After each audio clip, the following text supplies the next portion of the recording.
Oh yes, it's weeknights, and the week's And alright. Oh yes, it's weeknights. So what a night. That was actually your part. I should have stopped to allow.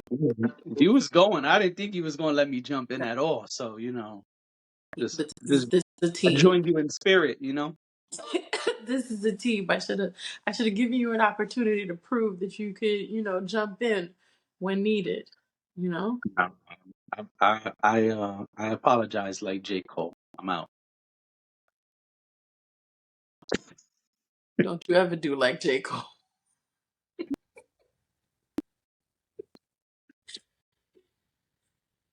This is Weeknights. Welcome back. We're 5 nights a week. We give you the latest, the greatest, and the shameless of the entertainment industry. I'm JD, aka He Who Pods. And I am Dash, and she pods too. He does. Yeah, that's me. Sisters, how y'all feeling? Fellas, y'all all right? Oh, this everyone is a jump in. This is too easy. Come on now. Well, Um, what's going on? What's going on tonight? well, you want to start with Legal Beagles? You want to start with a movie that we don't know if it should exist? Or you want to start with a show that we don't know if it should exist? Let's start with the movie. All right. Well, Margot Robbie is said to be producing a Monopoly movie or a movie about Monopoly. I don't even, listen. I assume maybe it's gonna be similar to Barbie, where like we're gonna be in the Monopoly world. Yeah, because it says Entertainment Tonight says Margot Robbie set to produce a live action Monopoly movie. It says Margot Robbie giving it a go. After bringing the plastic and fantastic Barbie to life, Margot Robbie is taking another chance on the big screen, as it was revealed during CinemaCon that she is set to produce a live-action Monopoly movie based on the board game. Right. So as soon as they say live action based on the board game, I hear we're gonna be in the game. Yeah, At yes. least at some point. Yeah. I don't know. Who you think is gonna live in Park Place? I don't You know. think you think you think the you think Baltic and Ralph Avenue? You think they're gonna be the ghetto? Yeah, actually, I do. They're gonna be two project buildings? Yeah. That's racist. I think what they're gonna do, here's what I'm thinking. I think it's going to be like set, it's not going to be set now. It's going to be set in like the 1920s or the 1940s. You know, you're going to have Mr. Monopoly walking around with his top hat and his mustache. Now, what there should be is mobsters. Like, I feel like it should have like that sort of vibe to it. And then people buying up property and all kinds of things like that. The real estate and controlling territories in the city. No, you're not into that? You don't like that? I have a feeling it's not going to be like children friendly. I feel like it's going to be more like adult. But that's just me. Maybe I'm completely wrong. Maybe my flights of fancy not, not to your liking. And that's fine. But that's what I'm thinking. Because Monopoly is all about controlling all of the real estate. Yes. So I could totally see that being, like territory wars, who owns the bridge, and then there's like stuff happening underneath the radar that's not on the surface, like there's a lot of back rooms and a lot of backroom stuff happening. So it kind of turns into a crime drama. I don't think Margot Robbie has given us a crime drama. Well, I think it's going to be a lot like Barbie, yeah. where it's silly and sing-songy. Oh, I hope it's not sing-songy. I'm just kidding. Are you enough? I never know.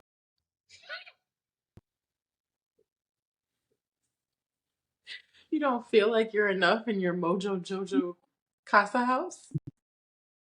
Mojo One day, Dojo Casa I'm house. about to say one day another word in there, Mojo Dojo Casa House. I don't know if I'm enough, but they better send somebody straight to jail. That's what I know. But this is why I'm saying it's perfect for, a little crime, a little. I see what you're saying. I think it won't be that. I think it'll be billionaires set in modern day time, just trying to buy up all the shit. But then they'll put a silly twist on it like Barbie. Well, if she teams up with Greta Gerwig, it'll probably be about um gentrifiers, change in the neighborhoods, making. Oh my gosh, they should do a black version of live action Monopoly. No, You don't think so? not from Margot Robbie. Not from Margot Robbie. I'm not. Margot Robbie and Monopoly does not excite me. I want to be honest, If and that's if probably Mar why I'm over here imagining things that she's clearly not going to do. I just want to right? be clear. Like I don't think Margot Robbie is going to do these things. These are things that I would prefer happen if there has That to be a Monopoly movie. okay. Just saying. I don't know. I She's mean, also she's also producing, not directing. So that's what I'm curious about. Who's directing this movie? right. Well, that's why I was saying. That's why I said Oh, maybe we could find out. maybe. I don't know. Really, a Monopoly movie shouldn't happen. I think that's the point that I'm making here. Yep. I'm not on board with a live action Monopoly movie. I love Monopoly. Just to put it out there, I love Monopoly. Like I play Monopoly pretty frequently. Like my family is very much into Monopoly. Whenever we get together, that's the thing we do. But everything doesn't have to be something else. Uh-oh. I don't like what I'm seeing here.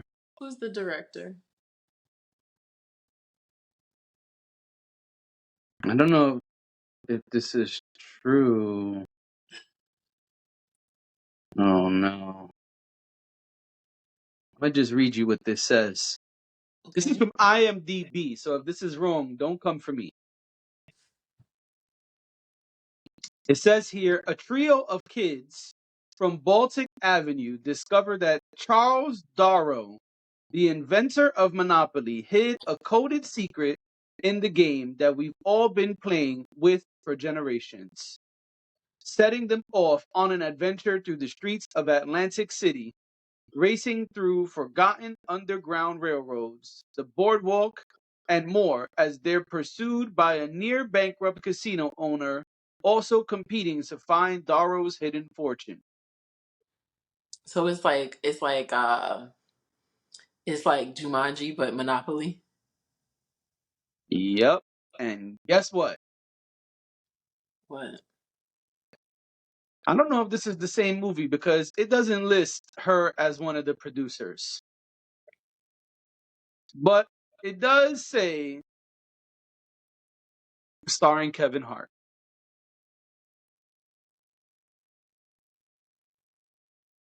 It says director is Tim Story, writer is Andrew Nicole. It does have a year attached to it. Nickel does not. So maybe this was a movie that was gonna happen and didn't happen because that's what's coming up, but it doesn't say her name at all. So I don't. That's what came up on IMDb when I put in Monopoly. I'm no longer interested in discussing this topic. But I don't think this is the one though. Let me look up Margot Robbie because that might be the better thing to look up. Upcoming. Oh no, it only says upcoming, a big, bold, beautiful journey in production. So maybe it's too soon And maybe to it have is. any info. Maybe That it is. Kevin Hart thing don't sound like like it's happening. I don't want to see Kevin Hart in a Monopoly movie. Me either. And I and at this point, I want to be honest. I don't know what I want to see Kevin Hart in today. Um, that's not shade. I just truly don't know. But I don't want to see him in a Monopoly movie. If it's shade, it's shade. Who cares? I But mean, I'm just making it clear that it's not because it really isn't. I don't know. Like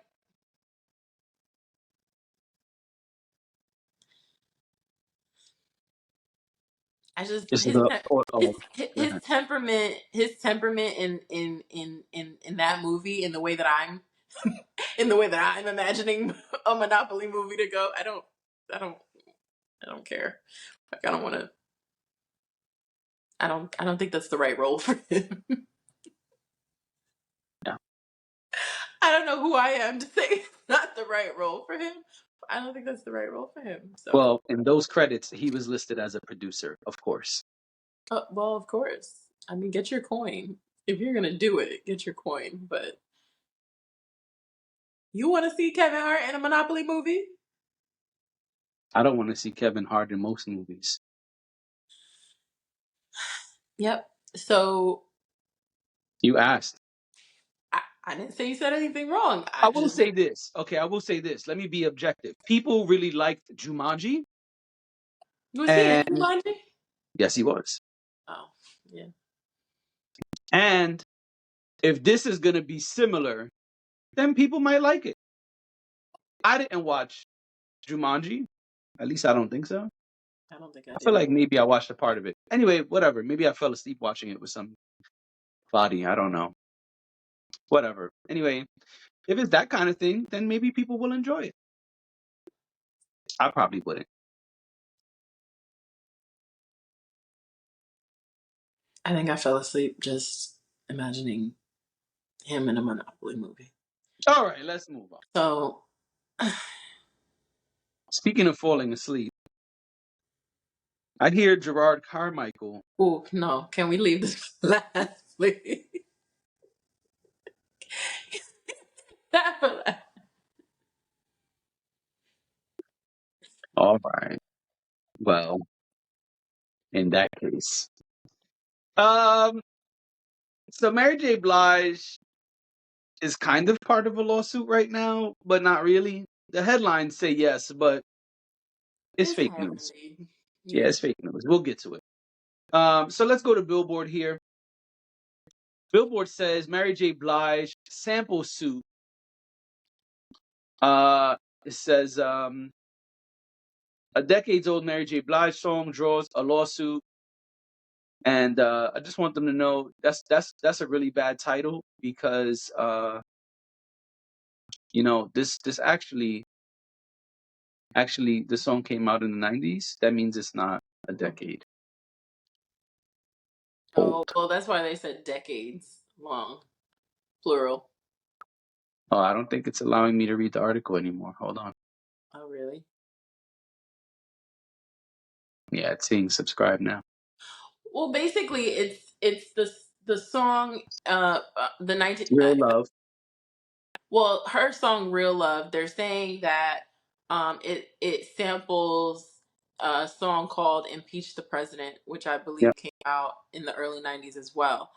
Um, and apparently, this has been an issue before with other artists. They said this song has been sampled a Hundreds of bunch times. of yeah, like a crazy amount of times, and it was an issue back in 1991, and I guess they I caught got up you. with I got it. Routers. There you go. See, fuck them other niggas. Uh, Universal Music Group is facing a new lawsuit in New York federal court over an allegedly unauthorized sample in hip hop soul singer Mary J. Blige's 1992 hit song Real Love. New York based Tough City Records told the U.S. District Court for the Southern District of New York. Oh, what's going on here? On Thursday, that Real Love uses part of the Honey Drippers' often sampled 1972 funk song Impeach the President. That it did not clear, requesting an unspecified amount of monetary damages from Universal Music Group's publishing arm. Representatives for UMG did not immediately respond for a request for comment on Friday. Tough City's attorney, Hillel Parnas of Parnas Law Firm, declined to comment on the lawsuit. Tough City said in the lawsuit that it owns copyrights in, quote, tens of thousands of musical recordings and compositions from the genres of blues, rhythm and blues, jazz, funk, soul, hip hop, New Orleans, and Latin music, much of which might otherwise fail. I can't read tonight. I'm sorry. Fall into obscurity. I keep, you know what it is? The article is weird. It's like zoomed in, but when I zoom out, it gets way too small. So I keep having to move side to side. It's weird. It's okay. I feel like we got the gist of it though. Like Well, let me just there. read this last part, and then we could go. It says the label has previously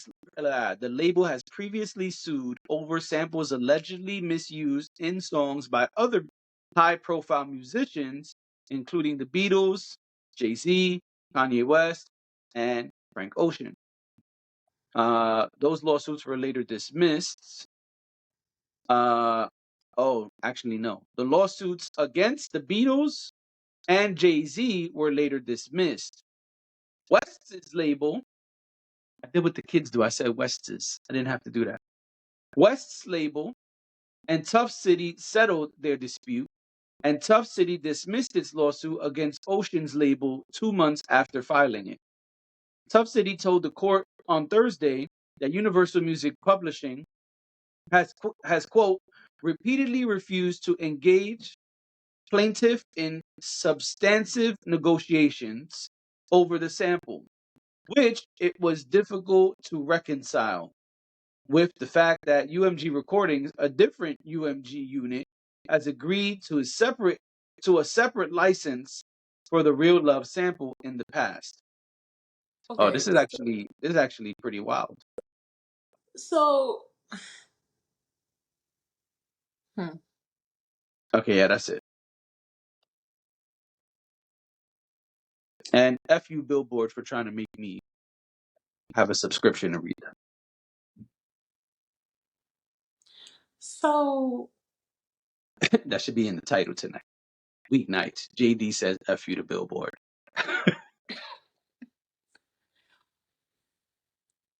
It seems like this one is particularly bothering them. Yeah. I don't know what that's about. Well, it also seems that this has been sampled a lot, one. Two, it's interesting to me that one part of Universal Music Group's company has agreed to a license, but another part, which is the publishing part, refuses to even acknowledge it. I think that's interesting, not surprising, because Universal Music Group is such a huge company Mm-hmm. with so many different branches. I could definitely see how this happens. And I don't think it's abnormal for one company to have multiple things going on. Mm-hmm. But it is interesting to me that this is happening because, I mean, 92 is a long time ago. Right. Which is why I'm like, do they kind of just like scan music, and they're like, oh, which ones had the sample, and see who they could sue. I would assume yes. That's what this seems like, the fact that they've had so many issues with it. My thing is, I don't know. I feel like at this point, it's been so long.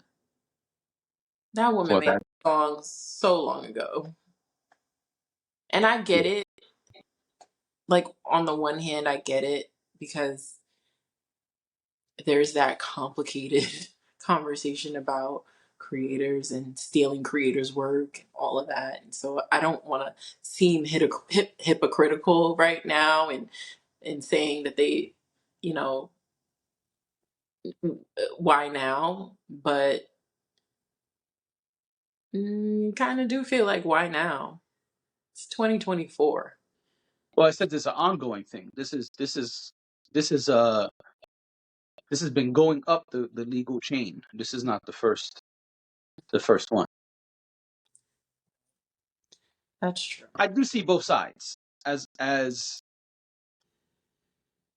an artist, I understand the the creative side, as you said. But this really doesn't have anything to do with Mary J. Blige. It sounds like this has more to do with Universal So, yeah. not handling their biz, Mhm. or not fully handling their biz. But I see both sides, right? You want to make sure, as the artist who's the label representing the artist who's getting sampled, you want to make sure that you're representing your artist properly, and of course that your bottom line is secured. And so if people are sampling, you want to make sure, hey, that's our sample, you got to pay to play, and that's that. We spoke about Sony getting at the TikTok artist recently, so this is kind of the same vein where Mhm. this may be a hit record from years ago, but y'all owe us bread, we need our bread. Yeah. But I also see the other side where it's like, well, this has been going on for so long, you know, then whatever. But I think I would be more inclined, I think I would feel more strongly about it if it was like that the song couldn't exist anymore or something. The fact that this is just money and it's between two labels, it makes me care about it less, because it's not like Mary J. Blige is on the hook for this, or like the song can't exist or something. So I think that let the court deal with these two legal entities, these two not legal entities, these two music entities, and let them figure it out. But I would assume, based on the fact that UMG already has a licensing deal with them, that they'll also just have to pay the publishing part. Because I don't see how you would be able to continue to get away with not paying the publishing part when this is really more of a publishing matter than anything else. If I'm correct, that's what it seems like to me. All I'm concerned about is, Mary continuing to get up on stage with them thighs and singing her ass off. And like you said, we'll still get that. So Yes, yes, amen.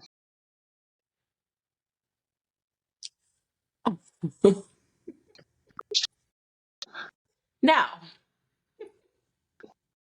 Talking about keep getting it. okay, Jerrod Yeah. The Carmichael. sirens, they coming to get them. They coming to get Diddy. So Jerrod Carmichael,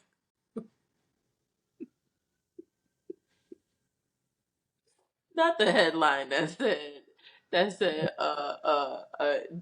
Diddy caught a win because one of the cases was one of the claims was dismissed. One. Anyway, just I said, "What is this?" And I read it. I said, "Oh, you mean somebody was allegedly coerced into changing their story?" Okay. Anyway, so Jerrod Carmichael. Jerrod Carmichael, man, Come on, give us context. What Jerrod about him? Car- Jerrod Carmichael has started a reality show. It's very documentary style reality. Um, Seemingly unscripted. Seemingly unscripted. Reality television is rarely ever unscripted. Um, so also even just saying scripted or unscripted it can mean a lot of different things. To me, this show is heavily um the framework of the show is manipulated, right? So certain situations are happening on camera on purpose. Certain conversations are happening on camera on purpose.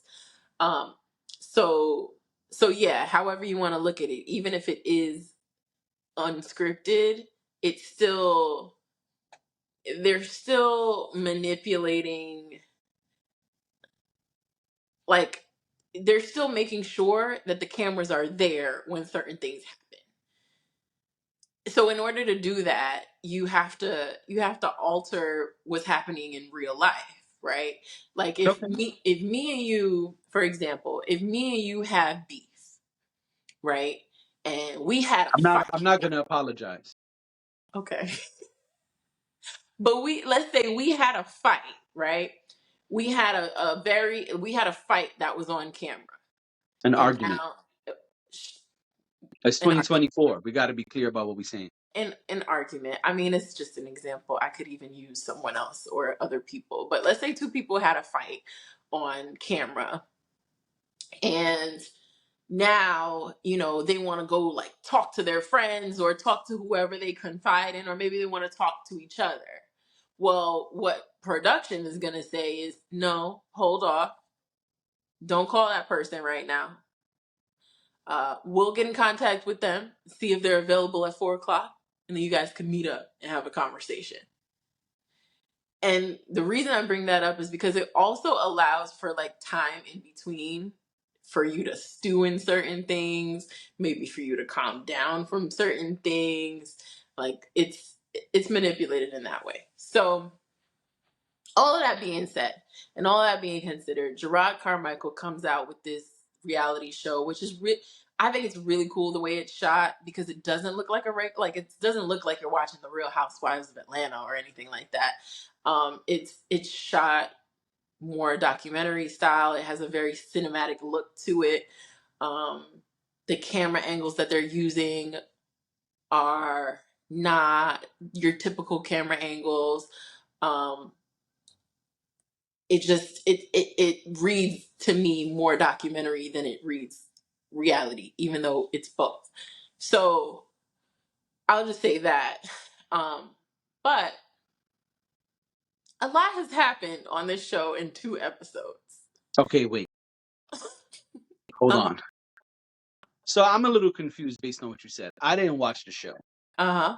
My understanding, based on all the talk I'm seeing, is that this is supposed to be like we're with Jerrod Carmichael on his everyday life, and there just happen to be cameras around. Is that the Yes. feel that you get, or does this seem more like a love and hip hop type of No. show? It's not like Love and Hip Hop, and that's what I'm saying. It's very real to me. Like watching it, it's very real, and that's why I say the Okay. reason why I'm saying that no, it might not be scripted, but the thing they might do, and they break the fourth wall a lot on the But show. that's what I heard. That's why I'm asking, because my what So I've heard is that this is not your classic reality show. This is really, hey, JD is living life, and there just happen to be cameras around. yes, but he's aware that the cameras are around. For example, first episode that went viral, the moment that went viral was his moment between him and Tyler the Creator, who we find out people thought it was a joke. I even thought it was a joke. We find out that him and Tyler the Creator are good friends, and he tells Tyler that he has feelings for him. He Okay. contacts him and specifically says on camera, I would like to have a conversation with you on camera about this. Or he says, I would like to have a conversation with you on camera. Right. So he's aware that the cameras are there. But again, instead of them going and having a private conversation away from the cameras, they are having this conversation on purpose because of the cameras, because Got the it. cameras are there. So I think it's a little bit of both. I think a lot of it is real and what's actually happening, but he also still has to be aware that there's a production company there, and And you know, if you call your friend over, you're calling your friend over to talk to him on camera. You're not calling him over to, you know, have a private conversation with him. Right. And So I heard the one dude was like, I don't want to do this. yeah, so there is a friend who wears a mask and has like a voice changer when he's in the room. In episode 1, right? I think he's in episode 2. But And I heard he's not in episode 2. is he not in episode 2? I can't remember, but because I watched the first one and then I think I'll rewatch the first one and watch the second one right after. But so maybe I'm just getting them mixed up. But yeah, he comes on with his mask, looks like a gas mask, and he's got this voice changer, and he's like, I think this is bullshit, and I don't want to be on camera. I don't want them in my business, but I'm here because I'm. I would so show up with a V for Vendetta mask if someone was doing this and asked me to come over. I He's would like, show up with like a hoodie on and a V for Vendetta mask and just be there like, nope, not doing this. yeah. So that's how his friend shows up. It's a very honest thing that he's doing. So the two scenes that you see is either him out in the world. Most of the time it's in his home, and then the other part of it is him kind of narrating on stage. So Ah. he's like doing, it's like his stand-up routine.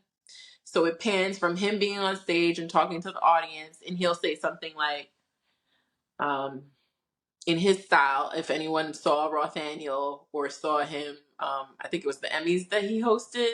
If anybody saw that, he has a very specific style. He sits down on a chair. He kind of speaks casually to the audience. He's not super funny. His humor is a lot more dark. So it's the same type of thing where you see him on stage and he'll say something like, uh, "I told my best friend I loved him, and he called me a stupid bitch." And then it'll show us what's real, that in real time. Okay. Yeah. So it's an interesting style, and that's what I'm saying. I think that's what I was so intrigued about in episode 1 was the way it was shot, and the way they're telling the story. He's an incredible storyteller. You can go back and look at other things that he's done to know that he's a great storyteller. But in that, there's a lot of cringy moments on this show. Not That's cringy what I, because sexual things don't bother me. I don't have a problem watching that. Um Somebody sleeping with a bunch of people, that don't really bother me either. Like, that's your business. I'm not doing it. So it's, you know, I can watch things like that and not feel a way or not judge the person. But what I can't do, oh, also homosexuality don't bother me. Like, y'all want to kiss and fuck or whatever, that's your business. What I can't deal with is anything that alludes to or suggests race play. Fuck that. I'm not doing it. all right, give us some I'm context. not doing it. In episode 2, we find out he has a boyfriend. Okay? It's a white man. All right? And for context, Is it the just same person who went to the Emmys with him because Tyler wouldn't go with him? Oh, this another person. no. Okay. In about 60 minutes, because that's about how much television we've gotten of it so far. In about Oh, each 60 episode minutes, is only 30 minutes? yeah, more or less. I think it is. Okay. If not, let's say 80 minutes, right? Because it's usually about 40 something minutes if it's supposed to be an hour show. Um, we get a lot of different men. He's very much in. He says like in gay years he's 17 because he just came out in his 30s. So he's basically, the way I understood what he was saying is that he's new to this, and so He's like the character he's like the character that he's like the gay brother in the movie American Fiction. yeah. Because in American Fiction, he said, "I've been gay for 5 minutes. I got some catching up to do."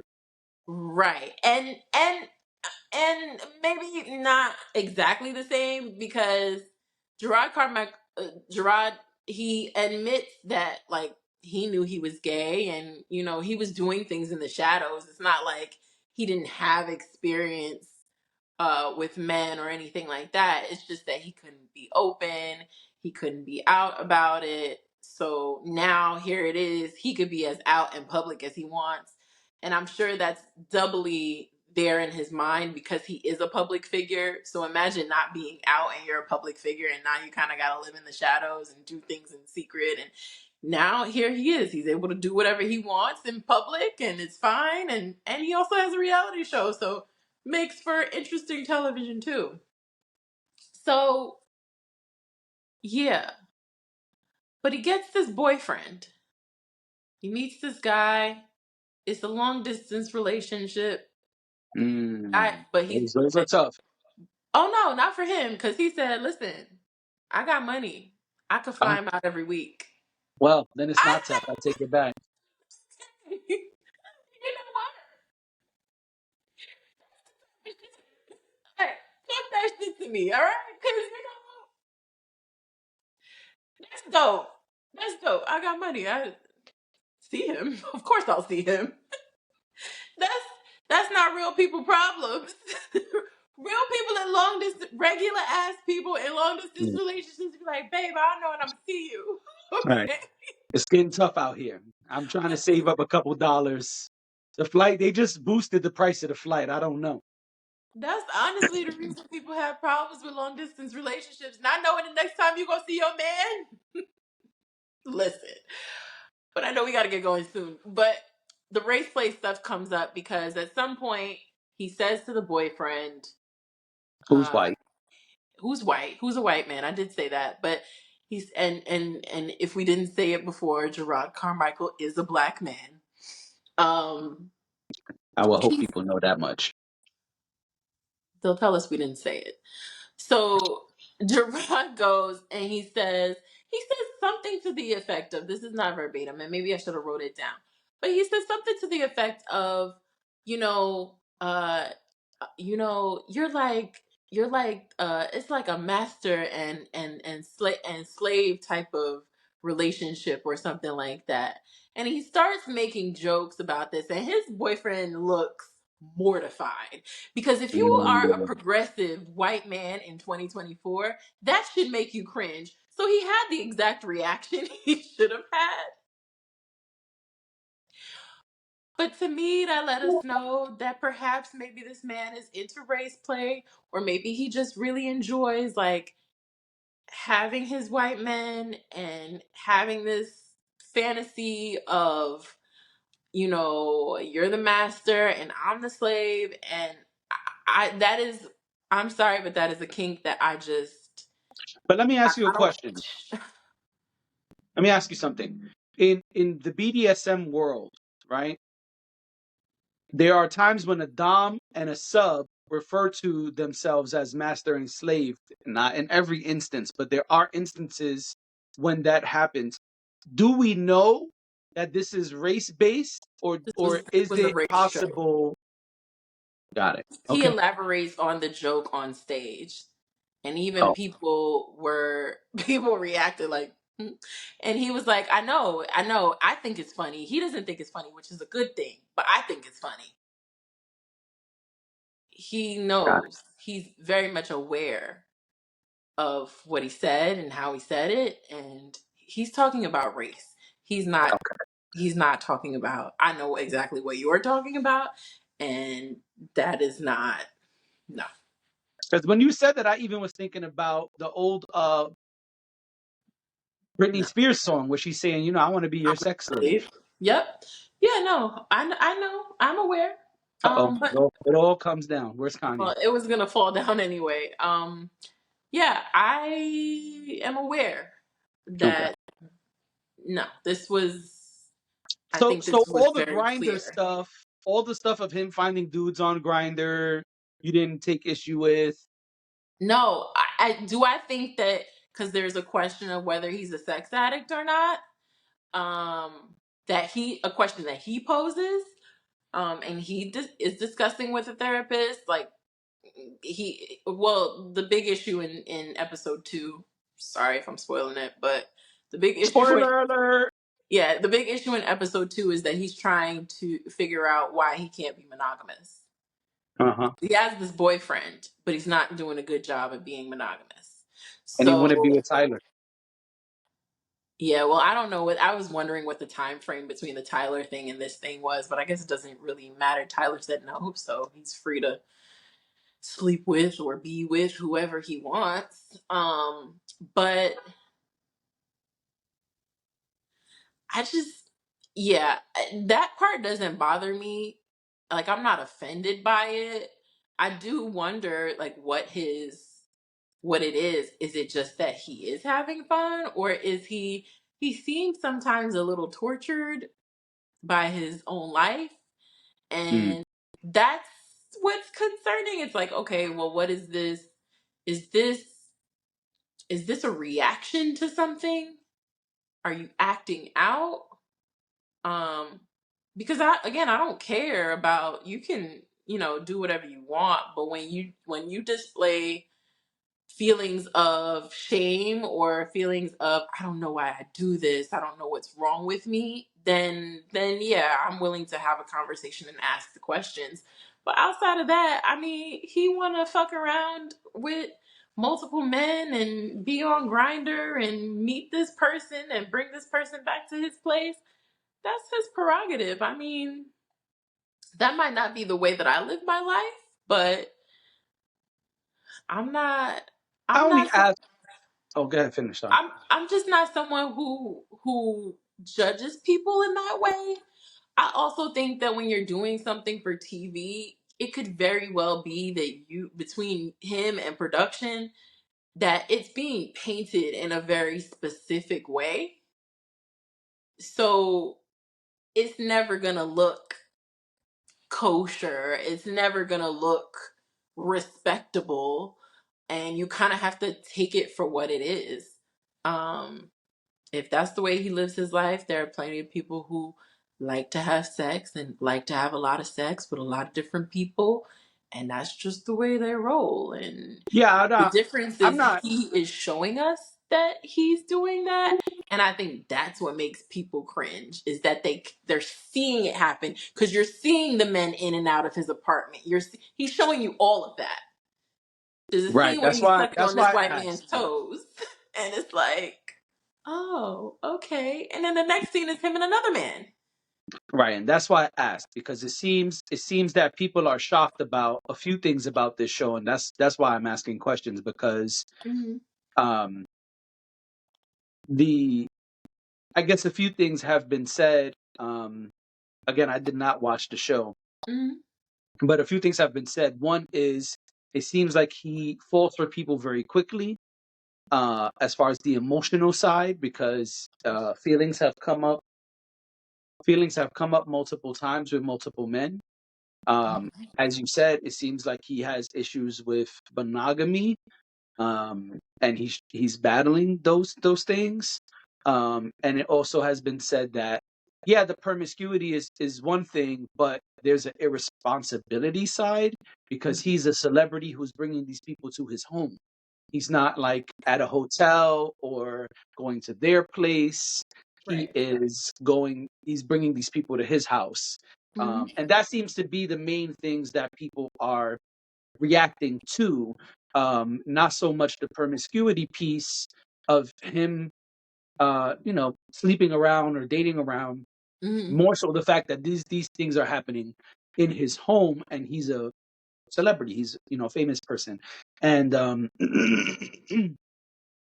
other thing is, um, I've also seen it.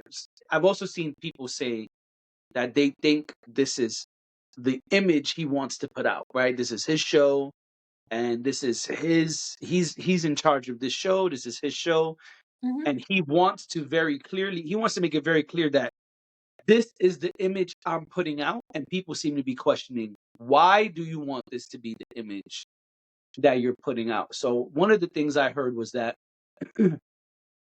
people feel that this is uh, a bad way to represent yourself, Mhm. and that it's irresponsible having all of these people in your home, and he's kind of throwing caution to the wind way too much, and it's kind of a turnoff, and that's why people don't want to see the show at this point. Not necessarily because it's an openly gay black man expressing his sexuality. Mhm. Um, there is that, but I'm saying it seems like there's less of that and more of people saying like, this is really irresponsible and weird. This isn't for me. So I that's why mean, I'm asking certain questions, because I didn't see it, and I just said, oh, okay, since you saw it, I figured we can ask some of those questions here. But that's why I'm asking about the grinder and stuff like that. yeah, I think everybody has their own moral compass, and I think that you should watch the you should consume the content that works for you and where you are.